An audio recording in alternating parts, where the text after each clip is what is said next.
বাজাৰ ঘোৰাবান্ধাস্থিত স্বেচ্ছাসেৱী অনুষ্ঠান আশাজ্যোতি আন্তঃজন আৰু বিশেষভাৱে সক্ষম শিশুসকলৰ এখন অতি নিৰ্ভৰযোগ্য প্ৰতিষ্ঠান, য'ত সমাজৰ প্ৰতিটো শ্ৰেণীৰ মানুহে সমমৰ্যাদা আৰু আত্মসন্মানেৰে নিজৰ বিশেষ শিশুটিৰ নামভৰ্তি কৰাই উপকৃত হ'ব পাৰে।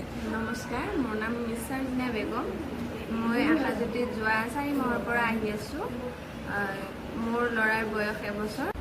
জন্মৰ পিছত জণ্ডিছ ধৰা পৰিলে। জণ্ডিছ ধৰা পৰাৰ পিছত ব্লাড চেঞ্জ কৰিব লগা হ'ল। ব্লাড চেঞ্জ 2বাৰ কৰিলোঁ। আশাজ্যোতিৰ কথা আমি আমাৰ ঘৰৰ ওচৰৰে ল'ৰা ছোৱালী দি আছে, তেনেকৈ গম পালোঁ। গলঠি হোৱা নাছিল, বহিব পৰা হোৱা নাছিল। তেতিয়া আমি আকৌ ডক্টৰৰ ওচৰত নিলোঁ। ডক্টৰে তাৰপিছত ক'লে যে থেৰাপি দিব লাগিব, ফিজিঅ'থেৰাপি দিব লাগিব অলপ এই বুলি ক'লে। হোৱাৰ পিছত আমাৰ 4 মাহৰ পৰা আহি আছোঁ ইয়াত। বহুখিনিয়ে ভাল, যথেষ্টখিনিয়ে ভাল পাইছে।